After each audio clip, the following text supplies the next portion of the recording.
Dear friends, dear comrades, my name is Tamás Boór and I represent the HVIM Hungarian resistance, a traditionalist and nationalist movement in Hungary. Our movement was founded in 2001, 25 years ago, making it the oldest, still active community on the Hungarian right.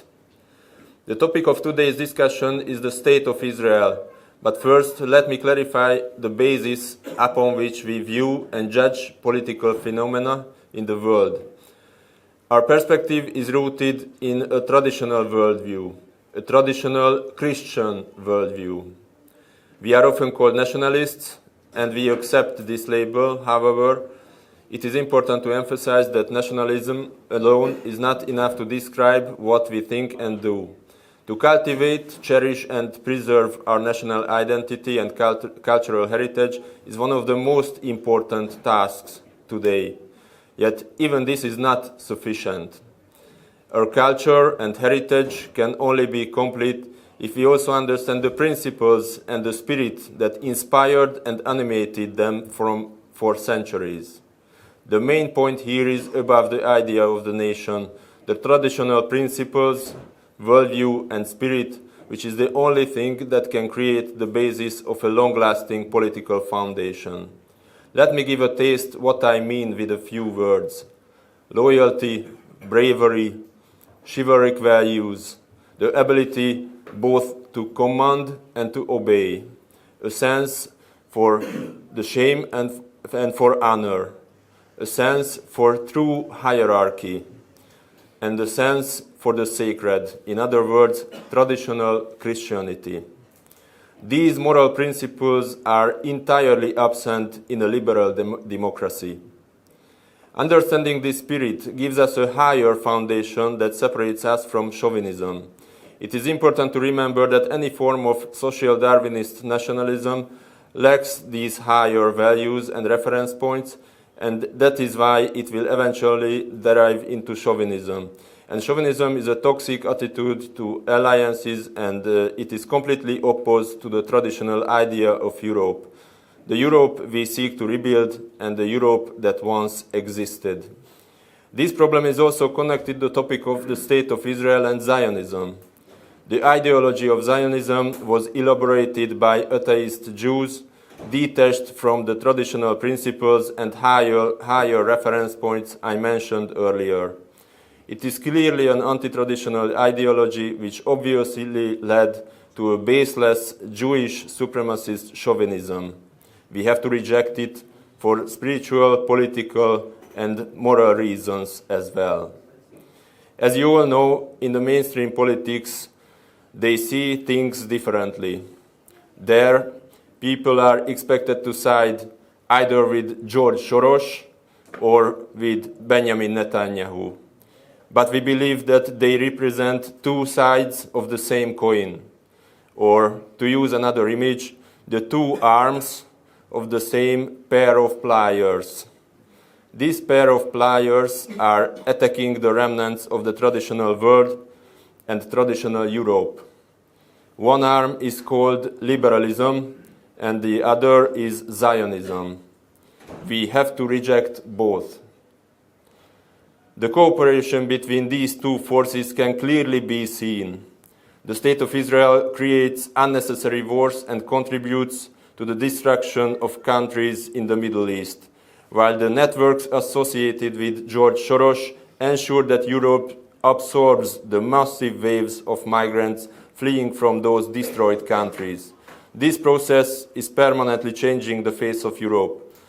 Sometimes they even openly admit that this is the plan, a mixed society without national sovereignty.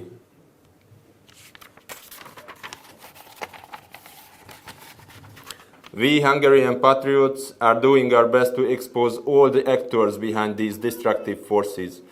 In 2015, we patrolled the southern borders of Hungary when the largest waves of migrants arrived. We defended ordinary Hungarian people whose crops and agricultural property were damaged and whose safety was threatened by the migrant crowds. At the same time, We have been among the most persistent opponents of the LGBTQ agenda in Hungary, both legally and physically. As a result, we have faced numerous court cases against such organizations. We have also worked to prevent their influence in schools, which is often difficult because despite regulations restricting them, their enormous lobbying power occasionally enables them to gain access to schools, police institutions, and even to the courts. They managed to give training sessions and official protocols to them. Yes, this has happened under the so-called Orbán regime. From a distance, the LGBTQ situation in Hungary may appear positive because last year Viktor Orbán officially banned the gay pride. Yet, despite the ban, or perhaps because of it, thousands still participated and the police ultimately refused to enforce the law. They simply allowed the illegal pride march to proceed undisturbed, while obstructing our own demonstrations, which were entirely in accordance with the Hungarian law. You may now better understand why we cannot mourn the recent defeat of Fidesz party and Viktor Orbán. At the same time, Viktor Orbán is a strong supporter of Benjamin Netanyahu. Hungary has voted in favor of Israel at the United Nations every single time, even when almost all of the countries voted against it. The State of Israel has committed unprecedented war crimes. More than 70,000 people have died in Gaza, even according to conservative estimates. 80% of the buildings have been destroyed. We have footage of deliberate attacks on civilians, women, children, ambulance workers, journalists, Christian priests has been killed, Christian sites were destroyed, and Christian villages leveled entirely by Zionist forces. These events are taking place daily.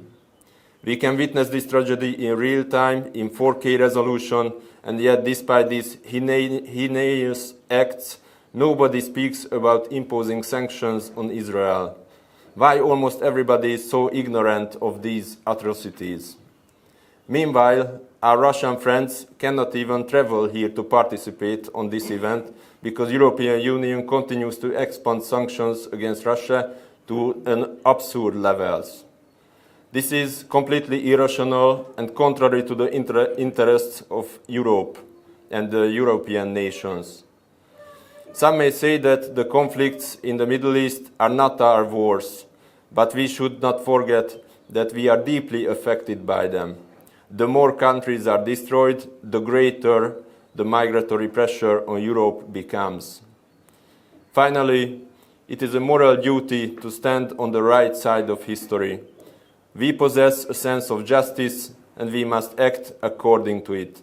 In the long run, this case will become a test of conscience, and the minimum we can do is to speak out against the injustice. A Christian cannot remain indifferent to injustice, so let us speak out against it. Thank you for the attention.